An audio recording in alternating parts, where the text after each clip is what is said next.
Hello, welcome to Advisor. Today we are going to discuss chapter number 15, Biodiversity and Conservation of class 12th NCERT, and this is the part 2 video of this chapter. Question number 7. What is common to the following plants? Nepenthes, Psilotum, Rauwolfia and Aconitum. ये जितने भी plants हैं ये एक तरीके से medicinal plants हैं. This one and all these 4 ये क्या है? ये मेडिसिनल प्लांट्स हैं. किसी न किसी तरीके से ये आयुर्वेदा में या होम्योपैथिक में किसी न किसी तरीके से यूज होते हैं. जैसे फॉर एग्जांपल ये आपका निपेंथस प्लांट है. निपेंथस प्लांट को आपको पता है इसको हम मंकी कैप्स भी कहते हैं. ये मोनोटिपिक फैमिली निपेंथेसी फैमिली को बिलोंग करता है. It grows in nitrogen deficient soil. और इसके साथ साथ इसको हम क्या कहते हैं? Insectivorous plant. क्यों? क्योंकि वो इंसेक्ट को ट्रैप करके नाइट्रोजन उसमें से एब्जॉर्ब कर लेता है. ये इसका अपना बेसिक फीचर, अपनी कैरेक्टरिस्टिक फीचर है. इसके साथ साथ इसको हम यूज क्यों करते हैं? Because it has a chemical. ठीक है, इसमें एक केमिकल होता है जिसको हम कहते हैं टैनिन.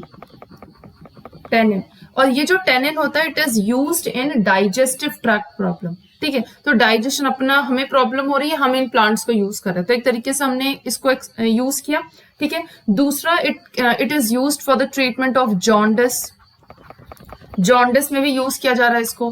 हेपेटाइटिस में यूज किया जाता है इसको. ठीक है, उसके साथ साथ ये डायबिटीज में भी यूज होता है. डायबिटीज में, देन हाई बीपी में, अल्सर्स में यूज होता है, यूरेथ्रल स्टोन्स में यूज होता है, डायरिया में यूज होता है. इन सब जो डिजीजेस हैं उनमें इसका यूज किया जाता है. तो कुछ ज्यादा ही हम इसको यूज कर रहे हैं, एक्सप्लॉइट कर रहे हैं. ठीक है, व्हेन एक इसमें इसको आप इस तरीके से समझ सकते हो, when need turns into greed. कल मैंने इसके बारे में भी आपको बताया था. When need turns into greed, तो हम उस चीज को उस प्लांट को हम एक्सप्लॉइट करने लगते हैं. ठीक है, जैसे फॉर एग्जांपल यहाँ पे आप सेकंड वाला देखिए, रॉवॉल्फिया. ये जो रॉवॉल्फिया प्लांट है इसका जो रूट्स होते हैं it's very useful. Rauwolfia plant का जो रूट है उसमें एक एल्कलॉइड होता है which belong to a class of medicine anti hypertensives. यानी कि ये हाई बीपी वालों के लिए एक तरीके से रामबाण इलाज है. ठीक है, तो यहाँ पे आप इसको यूज करके हम उसको ट्रीट कर सकते हैं. It slows down blood clotting. अगर किसी में ब्लड क्लॉटिंग बहुत ज्यादा है तो इसके रूट का यूज करते हैं तो ब्लड क्लॉटिंग जो है रुक जाती है, धीमी गति हो जाती है, क्योंकि ये क्या है? एंटी कोआगुलेंट है. ठीक है, तो ये सारे यूजेस हैं जिसको यूज करके हम इसको एक्सप्लॉइट कर रहे हैं. तीसरा ये देखिए, ये है सिलोटम न्यूडम इसका पूरा नाम है, क्योंकि आपको देखिए न्यूड सा इसका स्ट्रक्चर दिख रहा है. डाइकोटोनमसली ब्रांच होता है, होमोस्पोरस होता है. और ये जो आपका सिलोटम है it is use to treat constipation. ये आपका सिलोटम है, it is use to treat constipation. Piku movie में इसी को यूज करना चाहिए था. खैर, ये कॉन्स्टिपेशन में यूज होता है. ये रेस्पिरेटरी प्रॉब्लम्स में इसका यूज होता है, प्रॉब्लम्स को घटाने के लिए. ठीक है, ये दो इसके यूजेस हैं. लास्ट है एकोनिटम. ये देखिए फोर्थ वर्ड लिखा है एकोनिटम. ये ब्लू कलर के फ्लावर्स है, डेविल फ्लावर्स या डेविल हेलमेट इसको कहते हैं. ब्लू रॉकेट जैसा भी थोड़ा दिख रहा है आपको, तो ये ब्लू रॉकेट भी कहते हैं. ये कोई भी डिजीज को ना प्रोग्रेस होने से रोकता है, यानी कि कोई डिजीज बहुत ज्यादा ना हो जाए, कोई वायरल इन्फेक्शन बहुत ज्यादा ना हो जाए, उससे रोकता है. तो it use to treat initial stages of urinary tract problem. ये जो है यूरिनरी ट्रैक्ट प्रॉब्लम को सेव करता है, बचाता है, इन्फ्लुएंजा होने से रोकता है. ये सब इसका है. लेकिन अगर देखिए कोई भी आपका जो प्लांट होता है उसका कोई ना कोई यूज है, जैसे इसके रूट का यूज है, इस प्लांट का यूज है, सिलोटम का भी यूज है, लेकिन उसको आप डायरेक्टली नहीं ले सकते. मैंने कहा रॉवॉल्फिया की रूट जो है उसका फायदा है, तो ऐसा नहीं कि हम रूट को चबा जाए. उसका कुछ एक डोज होता है, कुछ एक अमाउंट होता है जिसको जितना ही हमें लेना चाहिए. ठीक है, वो भी डॉक्टर से राय लेके, इसीलिए मेडिसिन बनाते हैं तो उस हिसाब से डोज पे बनता है वो मेडिसिन. अब ये जो एकोनिटम है it is very dangerous when it is taken by mouth. ठीक है, it contains very strong and fast acting poison, जिसके बहुत सारे साइड इफेक्ट्स हो सकते हैं. नोजिया हो सकता है, वॉमिटिंग हो सकता है, breathing problem, heart problem, and this can lead to death also. तो इसको ऐसे डायरेक्टली तो हमें बिल्कुल भी नहीं लेना चाहिए. ठीक है, तो आप देखो इन चारों के आपको क्या है, कुछ ना कुछ मेडिसिनल यूज दिख रहे हैं. और जो भी प्लांट का मेडिसिनल यूज होता है उसको हम बहुत ज्यादा मेडिसिन बनाने के लिए उसको बहुत ज्यादा यूज करने लगते हैं. इतना ज्यादा यूज करने लगते हैं कि हम उसको एक्सप्लॉइट करने लगते हैं। सो सी आंसर होगा इसका, all are prone to over exploitation. इन सब में कॉमन क्या है, सबके सब मेडिसिनल प्लांट है और सब मेडिसिनल प्लांट को हम एक्सप्लॉइट कर रहे हैं because our need turns into greed. Okay, question number 8. The one-horned rhinoceros is specific to which of the following century? इसमें से कौन सा है जो फेमस है वन हॉर्न राइनोसेरोस के लिए, जो यहाँ पे आपको एनिमल दिख रहा है? भितारकनिका। भितारकनिका जो है वो उड़ीसा में पाया जाता है, मतलब पाया नहीं जाता है, उड़ीसा में है ये नेशनल पार्क। ठीक है, भितारकनिका में largest population of endangered species होता है, कौन सा? Salt water crocodile. Salt water crocodile यहाँ सबसे ज्यादा है, हाईएस्ट नंबर है, लार्जेस्ट नंबर है इसका इंडिया में।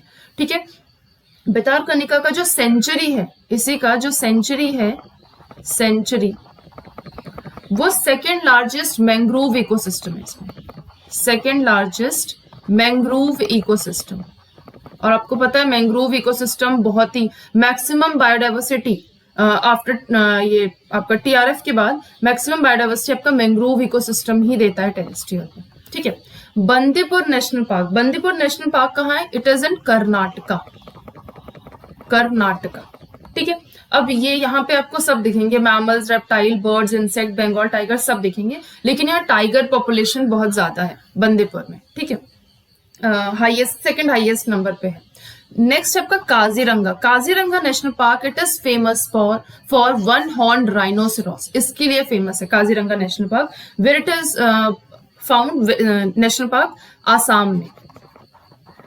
ओके, आसाम में है। And Kaziranga National Park is a world heritage site. क्या है? World heritage, world heritage site है ये। ठीक है, कौन? Kaziranga National Park. Corbett National Park. Corbett National Park जो है इसको सबसे पहले हेलेज नेशनल पार्क कहा जाता था, और ये जो नेशनल पार्क है ये इंडिया का फर्स्ट नंबर का नेशनल पार्क है। उत्तराखंड में ये पाया जाता है और यहाँ पे टाइगर्स बहुत ज्यादा, highest number of tigers are found in Corbett National Park. Okay, so answer हो जाएगा 8 का C is the correct answer, Kaziranga National Park. It is known for the one horned rhinoceros. Okay, question number 9. Among the animal groups given below, which one appears to be more vulnerable to extinction? कौन extinction के लिए vulnerable है, यानी ज्यादा जिसके chances है? अब देखिए, एक्सटिंक्शन आपको एक लिस्ट पता होगी, इस तरीके से लिस्ट होती है। This is extinct, then extinct in wild, मतलब कि हो सकता है जू में या कैप्टिविटी में रखा हो, लेकिन वाइल्ड नेचर में वो एक्सटिंक्ट हो गया है, तो उसको कहते हैं। उसके बाद होता है क्रिटिकली इंडेंजर्ड, देन होता है इंडेंजर्ड, इंडेंजर्ड के बाद होते हैं वल्नरेबल, और वल्नरेबल के बाद होते हैं not threatened, then least concern. ठीक है, इस तरफ से चलता है, इस तरफ से चलता है। जैसे अब यहाँ पे एक्सटिंक्ट में आपके कुछ एग्जांपल्स हैं, जैसे डोडो, पैसेंजर पीजन, पैसेंजर पीजन, उसके बाद आपके स्टिलर्स, सी काउ, ये सब एग्जांपल्स हैं।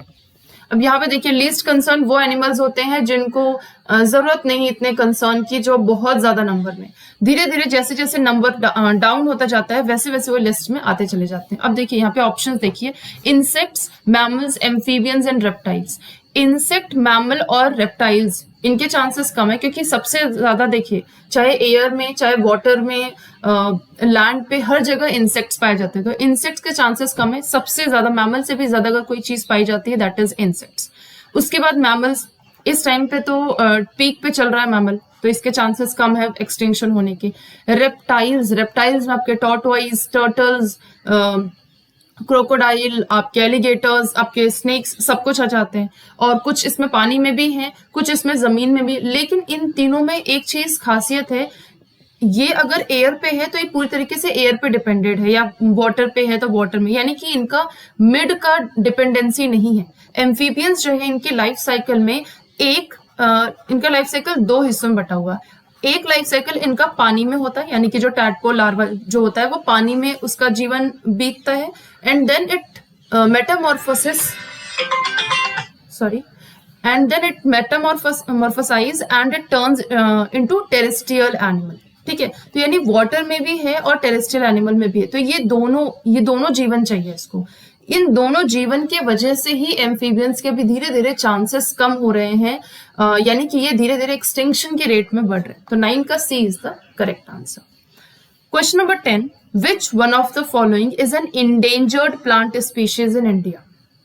ओके, ऑप्शन है रोवोल्फिया सर्पेंटाइना। आपको पता है अभी पीछे हमने देखा था ये वाला फ्लावर जो है रोवोल्फिया सर्पेंटाइना, इसके जो रूट्स होते हैं एंटी हाइपरटेंसिव प्रॉपर्टी होती है जो कि हाई बीपी को ट्रीट करता है, उसके लिए हम इसका यूज कर रहे हैं। सैंटिलम एल्बम या सैंडलवुड जिससे आपको चंदन प्राप्त होता है, साउथ इंडिया में पाया जाता है ये, ठीक है। तो ये सैंटिलम एल्बम जो है एंटीसेप्टिक है, डायूरेटिक प्रॉपर्टी है इसमें। उसके बाद सैंटिलम एल्बम का यानी कि चंदन का आप यूज करते हो, ब्रोंकाइटिस का प्रॉब्लम हो गया, यूरिनरी ट्रैक्ट की डिजीज हो गई, इन सब में यूज हो रहा है इसका। फिर इसमें कुछ ऑयल भी होता है, अल्फा सैंटिलॉल, अल्फा सैंटिलॉल, ये थेराप्यूटिक प्रॉपर्टी होती है इसमें। फिर ये जो सैंटिलम एल्बम है, ये आपको ये प्लांट दिख रहा है सैंटिलम एल्बम का, ये सैंटिलम एल्बम का जो टिम्बर है it is very durable and strong, यानी कि ये इसका हम यूज करें, इसके जो लकड़ियां है ना इसको यूज करते हैं ऑर्नामेंटल या जो भी आपके क्यूरेटिव वर्क होते हैं उसमें यूज होता है। उसके साथ साथ इसके टिम्बर में 12 to 14% टेनिन प्रेजेंट होता है। क्या प्रेजेंट होता है? टेनिन। और ये जो टेनिन होता है वो टैनिंग इंडस्ट्री के लिए बहुत यूजफुल है, तो वो भी इससे यूज कर रहे हैं। उसके साथ साथ कॉस्मेटिक्स में आपको पता है चंदन कितना अच्छा होता है, हम लोग जैसे कॉस्मेटिक में भी देखिए उसका लेप भी लगता है, ठीक है।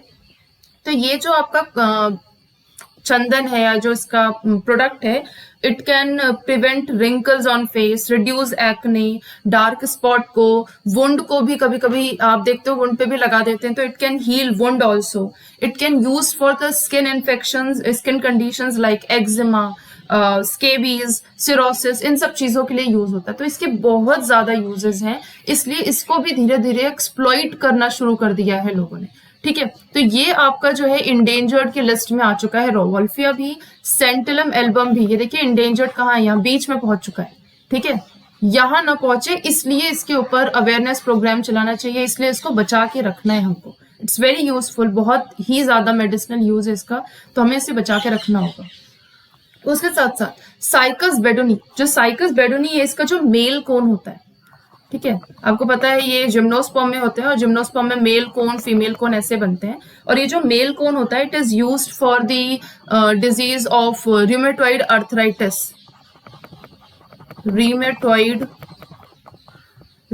अर्थराइटिस इसमें भी यूज हो रहा है। उसके साथ साथ मसल पेन में भी यूज होता है, दर्द हो रहा है ना, वहां भी मेल कोन का जो प्रोडक्ट है उसको लगाओ तो सही हो जाता है। तो ये आपका है साइकस बेडोनी, इसका भी यूज बहुत ज्यादा हो रहा है। तो यानी कि और ये भी क्या हो गया है, इंडेंजर्ड, ये तीनों ही इंडेंजर्ड लिस्ट में आ गया है। तो 10 का D is the correct answer. Okay, now question number 11, what is common in lantana, Eichhornia and African catfishes? देखिए आपको लास्ट क्लास में बताया था मैंने, लैंटेना जो है वो आपका लैंटेना, आइकॉर्निया, अफ्रीकन कैटफिशेस तीनों ही क्या है, तीनों ही एंडेमिक स्पीशीज तो बिल्कुल भी नहीं है, ये कहीं बाहर से लाई हुई स्पीशीज है, ठीक है। और ये क्या कर रहे हैं, ये यहाँ पे कंपटीशन इन्होंने स्टार्ट कर दिया है। टेरेस्ट्रियल प्लांट में जहां भी आप देखिए जंगल में आपको अक्सर जो है किसी छोटे मोटे जो जंगल होते हैं हमारे आसपास जहां भी हम रहते हैं पार्क में, ये आपको लैंटेना जरूर मिल जाएगा, ठीक है। ये टेरेस्ट्रियल प्लांट जो है वो कंपटीशन कर रहा है जो अदर प्लांट्स वहां पे ग्रो कर रहे हैं। आइकॉर्निया, अगर कहीं आपको नदी जो है वो इस तरीके से पूरा ओपन दिख रहा है और अगर एक भी वहां पे आइकॉर्निया प्रेजेंट है, पूरे के पूरे रिवर बेड को वो कवर कर सकता है आइकॉर्निया। ये तो आपने अक्सर ही देखा होगा ट्रेन से या बस से जाते हुए।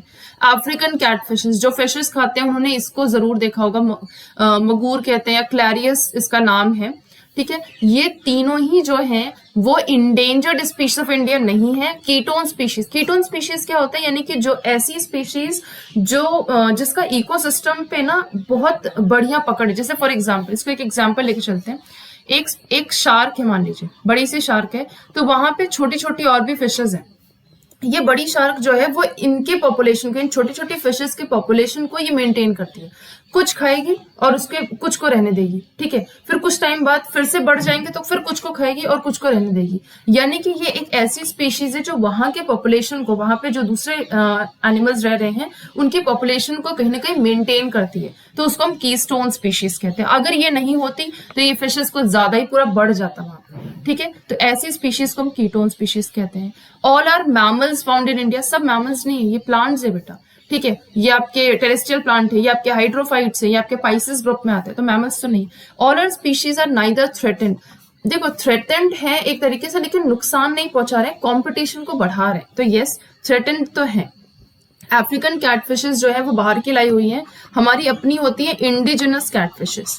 इंडिजिनस कैटफिशेस, जो इंडिजिनस कैटफिश या जो भी कैटफिशेस होती हैं वो बॉटम फीडर्स होती है, ठीक है। यानी कि आपने ऐसे मान लीजिए किसी टंकी में इसको डाला हुआ है, तो जितने भी कैटफिशेस होंगे, चाहे वो इंडिजिनस हो चाहे वो आपके अफ्रीकन हो, वो नीचे ही आपको पाई जाएंगी। क्यों? क्योंकि यहाँ पे हमने जो भी दाने डाले हैं वो नीचे खाएंगे बॉटम फीडर में, सरफेस फीडर वाली नहीं होती, ना तो मिड फीडर है, ये दोनों ही बॉटम फीडर है।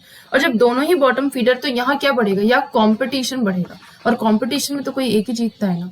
तो यहाँ पे ये एक इस तरीके से वो कॉम्पिटिशन बढ़ा के उसका नुकसान पहुंचा रही है। इंडिजिनस स्पीशीज ये बिल्कुल भी नहीं है, ठीक है। तो यहाँ पे 11 का डी जो है वो करेक्ट आंसर हो जाएगा, lantana, Icornia and African catfishes. All three are not indigenous species. Okay. Question number 12. The extinction of passenger pigeon. Again ये आया है उसी टॉपिक में से, when need turns into greed. Okay. यहां भी यही हुआ है, जो पैसेंजर पीजन, इतनी खूबसूरत सी ये पीजन है, ये एक्सटिंक्ट हो चुकी है, ठीक है। क्यों एक्सटिंक्ट हुई है? इसके मीट के वजह से, ठीक है। इसका मीट मीठा होता है थोड़ा सा, तो इसको बहुत ज्यादा लोगों ने मतलब बहुत ज्यादा खाना शुरू कर दिया, तो धीरे धीरे एक्सप्लॉइट हो गया ये, ठीक है, ओवर एक्सप्लॉइटेशन की वजह से। पैसेंजर पीजन बेसिकली जो है दो रीजन से इसका एक्सटेंशन हुआ है। एक तो ओवर एक्सप्लॉइटेशन है, जो यहाँ पे लिखा है रीजन, और दूसरा है हैबिटेट लॉस। ये जहां रहते थे वहां उस एरिया को किसी और चीजों में कन्वर्ट कर दिया, तो उसका हैबिटेट लॉस हो गया, उसके वजह से भी कई पैसेंजर पीजन जो है वो खत्म हो गई, ठीक है। ये दो रीजन है, इन दो रीजन में से यहाँ पे एक रीजन लिखा हुआ है, over exploitation bye humans. This is the correct answer. Okay, question number 13, which of the following statement is correct? इसमें से करेक्ट कौन सा है? Parthenium is an endemic species. अभी मैंने आपको बताया कि पार्थेनियम क्या, it's a wild, it's a weed, ठीक है, ये वीड है, ठीक है, और ये बाहर से लाया हुआ है। पार्थेनियम को हम कैरेट ग्रास कहते हैं। क्या कहते हैं? कैरेट ग्रास, कांग्रेस ग्रास भी कहते हैं इसको। जिस टाइम पे कांग्रेस का पार्टी था उस टाइम पे ही ये पार्थेनियम आया, और उसके बाद से ही बढ़ना चालू हो गया, तो ठीक है, तो इसलिए इसको कांग्रेस ग्रास या फिर कैरेट ग्रास कहते हैं। It is N endemic species. नहीं, ये एंडेमिक स्पीशीज नहीं होते। एंडेमिक स्पीशीज किसको कहते हैं? लोकल पॉपुलेशन, जो ये हमारी लोकल पॉपुलेशन में नहीं है। African catfish is not a threat to indigenous catfishes. देखिए इन्होंने लिखा है नॉट अ थ्रेट, तो ये तरीके से गलत भी है। क्यों गलत है? क्योंकि इंडिजिनस कैटफिशेस के साथ कंपटीशन तो बढ़ा ही रहा है, ठीक है, और कंपटीशन बढ़ा रहा है यानी कि ये थ्रेट तो है, ठीक है। सी देखते हैं, Steller sea cow is an extinct animal. Yes, it is an extinct animal, this is correct statement. Steller sea cow कहाँ पाया जाता था? रशिया में पाया जाता था। ओके, डी ऑप्शन है, lantana is popularly known as carrot grass. नहीं, वो लैंटेना नहीं है, वो पार्थेनियम है, parthenium. Okay, question number 14, among the ecosystem mentioned below where can one find maximum biodiversity? maximum biodiversity आपका है TRF में, ट्रॉपिकल रेन फॉरेस्ट में। ऑप्शन तो है नहीं यहाँ पे, तो ऑप्शन के हिसाब से देख लेते हैं। मैंग्रोव्स, डेजर्ट, कोरल रीफ्स और एल्पाइन मीडोज। तो इन चारों में मैक्सिमम बायोडाइवर्सिटी इन दो में है, एक तो मैंग्रोव्स में है और कोरल रीफ्स में है, ठीक है। टेरेस्ट्रियल इकोसिस्टम में mangrove has a maximum biodiversity, लेकिन ग्लोबल इकोसिस्टम में अगर ग्लोबली देखा जाए तो कोरल रूफ के पास मैंग्रोव से भी ज्यादा मैक्सिमम बायोडाइवर्सिटी है। ओके, सो 14 का C is the correct answer. So with this, thank you, मिलते हैं दोबारा।